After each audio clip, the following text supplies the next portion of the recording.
Time for rock news on 101.1 WJRR, Orlando's rock station. Let's check in with Lynch and Taco and see which rockers are making the headlines for all the right and wrong reasons. 101.1 WJRR.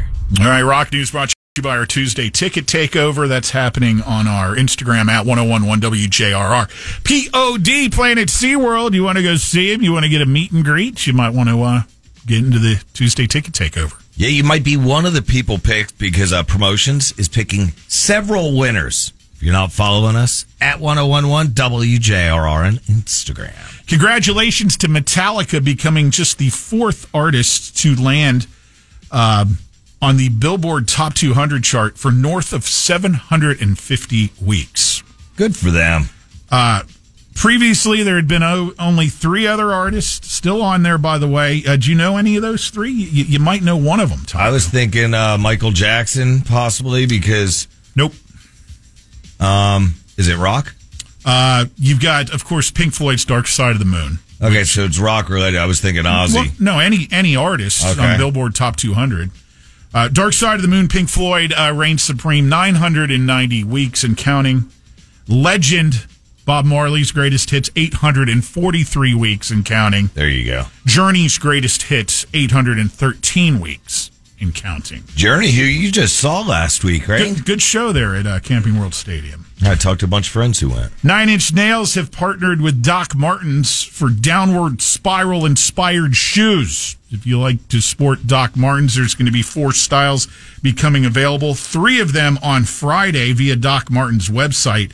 The 4th is an exclusive style of 1490 boots, however, only for the band's most ardent supporters. There's no information as to how the term ardent supporter will be defined and have access to that 4th pair of Doc Martens. So. The Eagles, surprise, surprise, extending their residency at the Sphere in Vegas into next year now.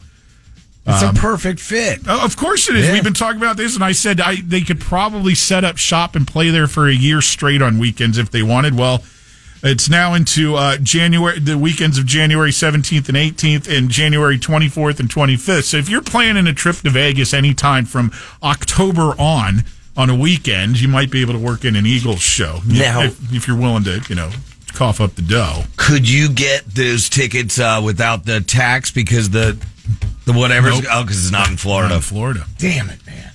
Couple of Iron Maiden related stories. Bruce Dickinson met Paul Di'Anno for the very first time. Paul, of course, singing on Maiden's first 2 albums and has a whole litany of health issues that we've chronicled in rock news for years at this point. This came in Croatia on Saturday, where Bruce was performing, out there with his solo album, The Mandrake Project. Hardcore Maiden fan Stephen Juras, who has actually been helping as a caretaker for Paul, brought Paul to meet Bruce, and it's hard to believe, but the two had never met before, and that was actually kind of cool. That is. It was all the leg issues and all that stuff, right? All sorts of stuff going on. Poor guy. So, but they got involved and helped out in he's some medical stuff. Still not in great shape, but he's still with us. Meanwhile, closer to home, Nicko McBrain, Maiden's drummer, of course, he's lived in South Florida for decades at this point. With Maiden not being active right now and no Maiden shows in Florida, he struck up Titanium Tart, which is his project him and some buddies have that do Maiden songs. And they put together a little mini tour, which kicked off right here in Sanford this past weekend at the Barn. Oh, did it really? Yeah. I thought you were going to say, doesn't he have the rib joint down there? Yeah, he's got Rock and Roll Ribs, and Coral Springs always does an event there as well. So that was kind of cool if you were at that show this past weekend at the Barn in Sanford. Consider yourself lucky. There's only 3 total shows, and all of them right here in Florida. Rob Halford of Judas Priest says his prostate cancer is still in remission. This coming after 4 years after he was first diagnosed with the disease. He said in a recent interview he takes the opportunity to thank the Lord for being here still, and also his great medical team. And as a reminder, he says, guys, be proactive. make sure you get your blood work done when you go to have your yearly checkup. Mm-hmm. You don't want something like that creeping up on you when you could avoid it. I forget what the initials are for that. You know what I'm talking about? It's like the PRID something. Yeah. Anyway, your doctor will tell you. Yeah. Just, get that done. You know, with Billy Joel's monthly residency at Madison Square Garden coming to a close later this month, he now says, he goes, oh, well, that'll free me up to play some other venues around New York City, like, I don't know, Yankee Stadium, Giant Stadium, and Citi Field. So he basically is saying, yes, those are in the works for next year. Of course. So just keep printing the money. They'll keep showing up. I would. Oh, absolutely. No doubt about it. Can you imagine seeing him at Yankee Stadium? No, well. Major League Baseball's All-Star Week going on. All-Star game, of course, tonight. Geddy Lee from Rush, huge baseball fan. He became a baseball fan back in the 70s when he said, you know, they go out on tour and during the day, there was nothing on TV except soap operas and baseball. So he started watching baseball, was hooked, and has been a huge fan ever since. Last December, Getty auctioned off 491 lots of baseball memorabilia he's collected over the years, made $6.9 million. Well, 85 more lots going up in conjunction with tonight's All-Star game. So if you're interested in that, you can, you know, maybe pick up some collectibles from Geddy Lee of Rush. Thank God that he got into baseball and not soap operas, because that would suck having to buy that. Hunt Auctions is one's carrying those items. The Record Plant Studio in Los Angeles, closing after 55 years. The studio is the first to feature kind of a living room environment for artists instead of, you know, like a studio lab-like conditions, you know. Opened in 1969, Fleetwood Mac recorded Rumors at the Record Plant.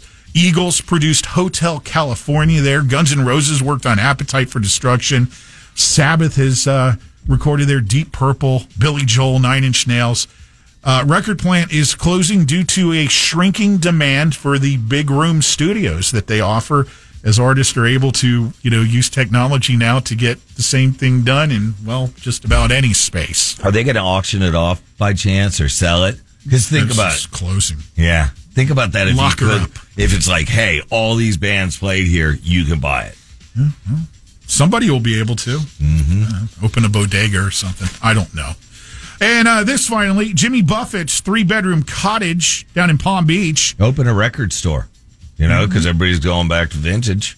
The Record Plant store. Yeah, just call it a record store, and they'd all know it was the plant. Deep, I know. I thought the whole idea was to take advantage of its heritage. Yeah, I guess you're right.